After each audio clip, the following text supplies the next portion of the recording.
De acordo com a Organização Mundial de Saúde, o Brasil é o país mais ansioso do mundo. E para falar sobre como manter a saúde mental na pandemia e depois dela, que eu convidei o psiquiatra Dr. Gustavo Xavier. Aproveita, já deixa o seu like, compartilha com os amigos e se inscreve no canal se você não for inscrito ainda. Segundo a OMS, em 2017, quer dizer, antes da pandemia, nós já tínhamos 9,3% da população com algum transtorno de ansiedade. Isso quer dizer que é cerca de 20 milhões de pessoas. E um estudo recente da Universidade Federal do Rio Grande do Sul, utilizando ainda dados do ano passado, quer dizer, dados antes dessa segunda onda, já mostrava que um aumento de 80% nos pacientes ansiosos no Brasil. Então, a grande questão foi o aumento desse tipo de transtorno, não só ansiedade, como depressão, porque 5,8% da população brasileira tem transtorno depressivo também. Então, esses dois transtornos são os principais, os mais prevalentes, eles tiveram, né, um aumento em virtude, principalmente, do isolamento social que foi necessário e também das perdas, né, dos óbitos, dos parentes próximos, dos empregos que foram perdidos, não é? Tudo isso provocou um adoecimento, né, um aumento de sintomas, e aí nós tivemos que viver uma nova realidade. O que fazer para manter a saúde mental durante a pandemia? A pandemia não acabou, muitos problemas surgiram por conta da pandemia. O que a gente pode fazer para ter uma boa saúde mental? A primeira coisa seria que aquelas pessoas que faziam ou fazem tratamento não abandonassem. Também houve muito abandono de tratamento, né? Porque as pessoas primeiro tinham medo de ir ao médico e pegar Covid em algum lugar, na clínica, por exemplo. Ou então achavam que um remédio que toma faz efeito contra a medicação que estavam tomando por Covid, por exemplo. Então, houve um abandono de tratamento, não só na psiquiatria, mas como em outras áreas, como a própria oncologia, né? Que as pessoas não puderam fazer esses exames, ficaram sem ter determinado acesso. Então, manter o tratamento é fundamental. Segundo, tentar um repertório de atividades para combater esse isolamento, né? Aproveitar esse tempo, o próprio home office, com atividades mais em casa, leituras, cuidar de assuntos que tinham deixado de lado, né? Um hobby, assistir filmes, isso. E a tecnologia ajudou, de uma certa forma, porque aproximou pessoas, né, através de aplicativos como esse nosso aqui nesse momento. Então, fugir desse isolamento é a principal dica, porque o ser humano ele é um animal social, não é? Ele se socializa para poder exercer plenamente a sua existência, né? Ele não é um bicho que vive isolado, então ele precisa socializar-se. E isso é de fundamental interesse. Então, manter uma alimentação saudável, hoje se sabe, por exemplo, que a alimentação saudável ela é tão importante quanto atividades intelectuais, atividades cerebrais, né, para prevenir ou retardar o efeito do envelhecimento cerebral, das demências. Então, a boa alimentação, exercícios físicos também, que liberam substâncias, como as endorfinas e outras, né, o aumento da serotonina, na atividade física, e aí a gente viu também as pessoas tendo aulas online de atividade física, isso é importante.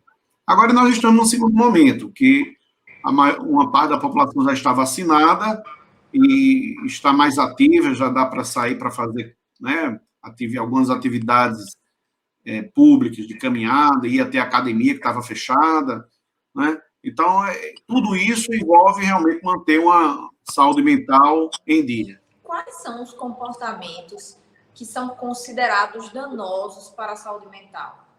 Se isolar, a mudança de comportamento abrupta, quer dizer, muito visto, por exemplo, em adolescentes ou em pessoas com depressão, que antes eram mais ativas e, de repente, passaram a ficar o tempo todo dentro do quarto, não é? Aumentar de peso. O uso de substâncias, né, ilícitas ou lícitas, o álcool, também aumentou na população o consumo de álcool, por ficar mais tempo de casa, as pessoas estocando bebida alcoólica dentro de casa, já que os bares estavam fechados, né? Então, evitar a bebida alcoólica, evitar o cigarro, evitar as drogas ilícitas, como a maconha, como a cocaína, né? Hoje, o uso de droga ilícita ele é um grande vilão na saúde mental, né? A dependência química e também de medicações psicotrópicas, excesso de remédio para dormir, por exemplo, o enfrentamento da vida de uma forma muito disfuncional, quer dizer, sempre estar mal-humorado, o pessimismo, não é? Também é muito ruim para a manutenção da saúde mental. Existem estudos internacionais importantes que mostram que o otimismo ele diminui o risco de doenças cardiovasculares, a fé, também a religião. Então, se afastar disso tudo também é danoso, né? E não fazer o seu tratamento. Existe tratamento para a ansiedade e as crises de ansiedade? Como funciona? Sim, inclusive, o tratamento para a ansiedade, ele é um dos mais eficazes, né, na minha opinião, porque hoje nós temos drogas, já tínhamos, mas hoje nós temos drogas mais eficazes e com menos efeitos colaterais, e nós podemos fazer um tratamento individualizado. Cada pessoa vai tomar por um tempo, né, essa medicação, e também a psicoterapia aliada à psicofarmacologia vai trazer uma resolução desse problema.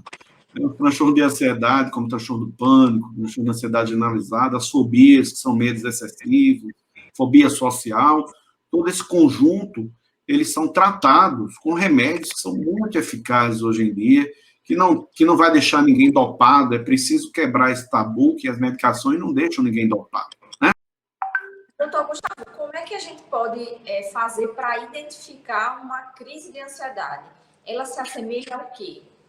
Então, a crise de ansiedade, que muitas vezes faz parte, né, de um sintoma de pânico, que faz parte de uma síndrome de pânico e talvez até de uma doença, de um transtorno do pânico. Mas essa crise, que normalmente são sintomas que são súbitos, né, eles dão taquicardia, é um aceleramento do coração, é uma falta de ar, é uma garganta achando que vai obstruir, que vai tapar, né, como se fosse um bolo na garganta, entalado, sem respirar, e passa mal, e acha que vai morrer com aquilo, e muita gente pensa que é um infarto, e não é. Então, essa é a crise de ansiedade, acha até que vai morrer, pensa que está num lugar diferente, pode se desorientar nesse aspecto, né? Isso pode acontecer dentro do ônibus, pode acontecer em lugares fechados, pode em lugares abertos, um medo de achar que não vai escapar daquela situação. Esses sintomas, eles vão passando com o tempo, né? Ele vai passar, mas o período em que sente, ele é um período em que a pessoa tem realmente um acometimento do sistema psíquico de forma amedrontadora, né? Você fica com muito medo do que vai acontecer. E aí a pessoa tem que manter a calma, não é? Ficar num ambiente arejado, não é? Tentar respirar de maneira pausada, né? Existem medicações que são utilizadas na própria crise, isso apenas um médico pode diagnosticar e prescrever. Antigamente era muito comum, a gente não tinha tanto conhecimento, não era tão difundido. E hoje, muitas coisas que a gente via como normal, um comportamento normal, hoje são vistas como agressão. As pessoas passaram a dizer que se incomodavam. Então, na esfera da saúde mental, a gente tem questionamentos assim, olha, fulano é doido, ou então, olha, ela é bipolar. Até que ponto isso é prejudicial? Essas pequenas coisas assim no cotidiano, o que isso pode impactar? Muito boa a sua pergunta, muito boa, porque você está entrando num assunto chamado psicofobia. O que é a psicofobia? É o preconceito contra quem tem transtorno mental, né? Ou contra os familiares de quem tem transtorno mental, quem toma remédio controlado. Então, quer dizer, eu já vi paciente meu ser demitido porque o chefe encontrou uma medicação psiquiátrica nos pertences dessa pessoa. Já vi pessoas ser demitidas porque souberam que eles que fizeram um tratamento para uma depressão.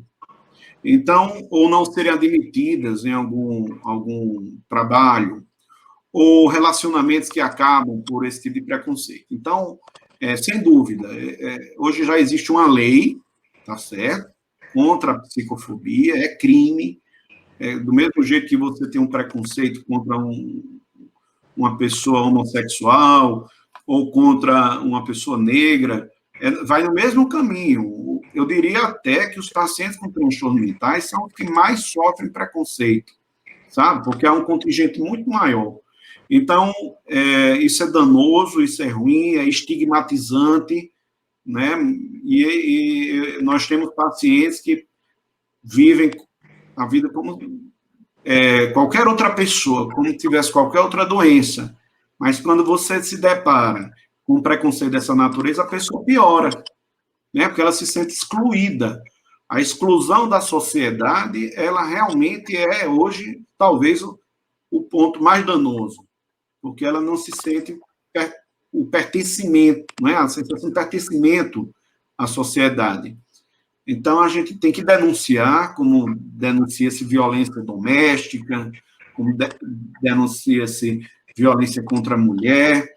Então, é preciso denunciar isso, né? E que as pessoas que têm esse tipo de preconceito, que apontam na rua, ou estigmatizam o outro, elas sejam punidas. Aí a gente vai ter uma sociedade mais inclusiva, uma sociedade mais justa.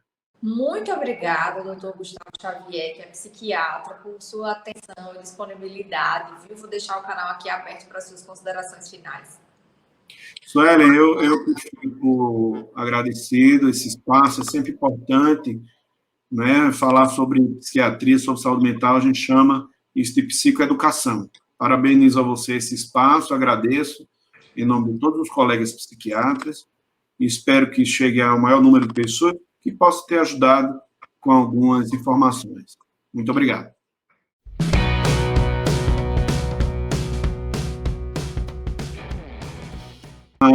Muito longe do que a gente gostaria que tivesse. Doutor Gustavo estava brigando aqui com a luz, ainda estou. Ela parou já pela segunda vez. Ai, deu certo, não deu. Estou desistindo. Essa luz precisa de um psiquiatra, viu? Porque ela está... Será que ela vai falar ainda, doutor? Pode ser, pode ser. E se você gostou dessa entrevista, se inscreve no canal, ativa o sininho para receber as notificações, curte e compartilha. Até a próxima. Tchau!